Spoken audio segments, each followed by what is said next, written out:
Hey, thanks for stopping by Living To Do's review of The Shy, Season 7, Episode 4, called Mother's Day.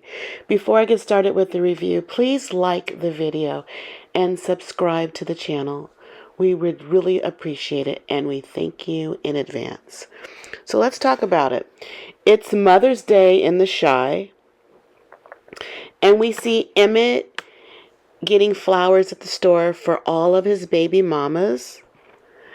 And he has his dad in the store with him, Darnell. Darnell has baby mamas too, but he's cheap. So he gets one bouquet of flowers and he's just going to give each of his baby mamas a flower because they're too expensive. We see Shad, he actually goes to the florist to buy Alicia a bouquet of flowers that will last forever because her son recently passed. Her only child, Rob, was killed, and the florist says that these particular flowers will last forever. Emmett is having a barbecue at his house for Mother's Day, and all of his baby mamas will be there and are there, and other mothers in the community, such as I think Darnell's, some of his baby mamas. And then one of Emmett's baby mamas, she's going to move to Pittsburgh with her mother because it's cheaper. Emmett's throwing up hands like, what are you taking my son out of state? I don't have any rights, da da da da da. But he fought Keisha a little bit when he had to take in his son by Tiff. So really, are you playing a big part in these kids' lives? And at the barbecue is Jamal and Darnell and Emma. And they talk marriage because Jamal wants to marry Dom, who slept with Emmett one time and Darnell a few times. And they, let him know, she has a past. And he's like, I don't care. I love her. And if she spends every one of her rest of her nights with me, then it's all good. Jamal wants to talk a little bit more to Emmett about marrying Keisha. Emmett said he's already done that and it didn't turn out well. And I think Jamal and Darnell are saying it's more about protecting Keisha. If something should happen to her, she legally gets money, the business, the home, any life insurance. So it's about that in this case. And then she's a young mom who is pregnant with his child. So you want to make sure she's good and that she doesn't have to struggle out in these streets. We see Bakari. He's talking to the professor. I think Professor Bradley. He's at his house just hanging out. And Professor asks Bakari what he's going to do for the summer. Bakari says he's going to hang out.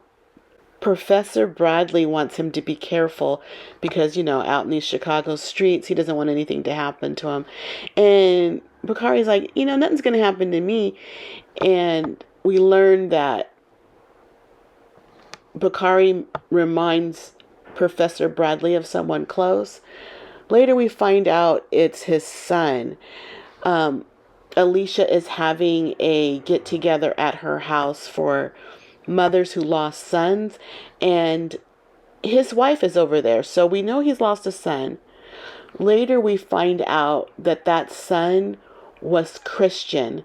He appeared on earlier seasons when Keisha was raped and she was trying to she made a friend, a guy, and that guy was Christian. And it was really sad when Mrs. Bradley told Keisha at a function that her son Christian was no longer with them. We find out that Christian committed suicide.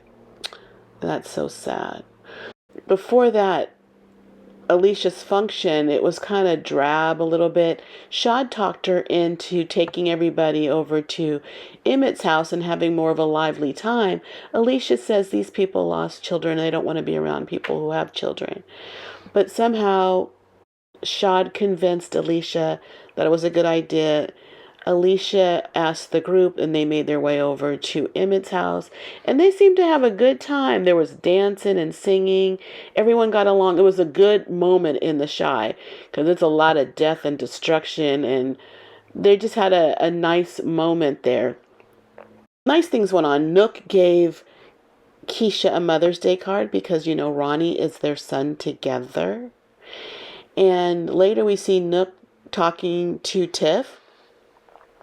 After the party, he even took Tiff home. And he tried to lean in to kiss her, and she's like, wasn't having it. And she says something like, she doesn't feel right. She doesn't feel like Alicia got the right guy for Rob's murder, so things don't sit right with her. Little does she know that she's sitting right next to Rob's murderer. It's really funny how Nook is trying to close in on this 8-9 month pregnant woman, and I feel the same way for Victor. He seems to be a little interested in Tiff at this point too. Also in this episode, we see Pastor Charles.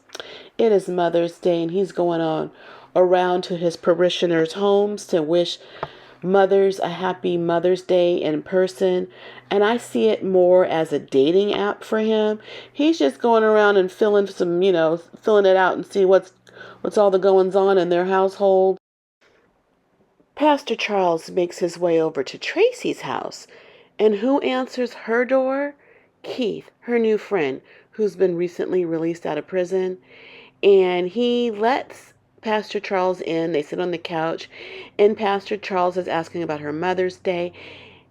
Keith informs Pastor Charles that Tracy lost her son to gun violence a couple years back. And of course, Pastor Charles did not know that. He gives his condolences. He wants to pray with her. He grabs her hand. So Keith grabs Tracy's other hand and they pray. Later, Keith talks to Tracy about, starting a life together, which is way too soon. He's pretty much looking for a place to lay his head. You don't know this dude. It's too much too soon. But he wants to start a real relationship with her. With Pastor Charles in the picture, it just seems like there's going to be a love triangle here. And I know Keith is from the streets, and he's recently released from prison, but I don't know Pastor Charles' background. He might have a similar past. You never know. Over at Victor's house, the brothers are together, Victor, Jake, and Reg. And Reg has someone coming over, a surprise guest, and that surprise guest is their mother. Victor's not really happy with that. He has some issues with his mother, the way she left them. She, I think, apparently was on drugs, and he felt that he had to raise particularly Jake, and he resents her because he believes that his life would have been better if she was in the picture. At this point in his life, it would have been better because he would have had a better foundation and just a brighter future, but instead of struggling out on his own. There's tension between them. He does kind of let up a little bit. She offers to cook her famous mac and cheese. Jake and Reg are real excited about that. Victor isn't. Apparently that upsets his stomach.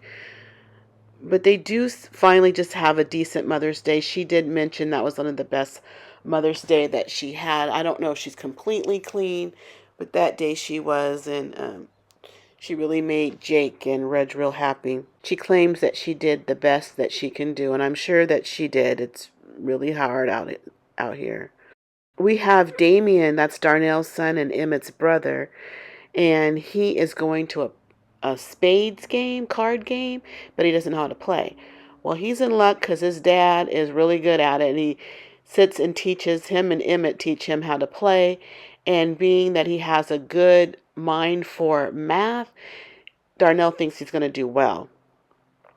Later, he goes to this card game. It's really random. At the card game, is Professor Bradley is there, and Bakari's there, but he leaves to get up, and that's when Damien takes his seat. Keith is there, And Keith and Damien have bad blood because Keith had to go to jail for Damien back a few years back. He took the fall. I guess Darnell talked him into it because Damien, he was young and he had a future. And I guess he didn't think much of Keith and sent him on to jail, and he served the time. First, they're clowning him because they know he's not really a good player, but he finds his way. At the end of the game, he's down by 100 with his team partner, which is Professor Bradley. They're down by 100, but with that analytical mind, he figures out a way that he can win the game, and he does. It was exciting for him and them, so I'm happy for him. I don't know what this is going to lead to, but why is Professor Bradley hanging around with Keith and this other guy is just so random. I don't understand, but that happened. We see Papa. Papa gets his mother flowers for Papa gets his mother flowers for Mother's Day, and she doesn't seem like she's in a good mood. And Papa finds out that she's having money problems. She really doesn't want Papa in it, but she does tell him that the church is becoming more of a burden to her financially. And later we see Papa going to Paster Ezekiel and he's asking for a loan. It doesn't seem to be a problem for Paster Ezekiel. Later he gives Papa a whole bunch of cash. We find out the cash is really for a large down payment for the church, his father's church. I don't know how this is going to go over because Mrs. Jackson doesn't like Paster Ezekiel. He's that mega church pastor who is up to no good. So I don't know how she's going to receive that. We'll have to find out in future episodes. But this episode, it really didn't have a lot of dramatic things, no killings or anything like that. It was just a peaceful episode. I know it's going to build up. We got to have a killing of some kind. And I don't know what's going to happen with this dirty money, this dirty church money to buy another church. What's going to happen with that? But I enjoyed this episode. Thank you for staying with me to the end. Please like the video and subscribe to the channel. We would really appreciate it, and we thank you in advance. But we got to go because we got living to do. Bye.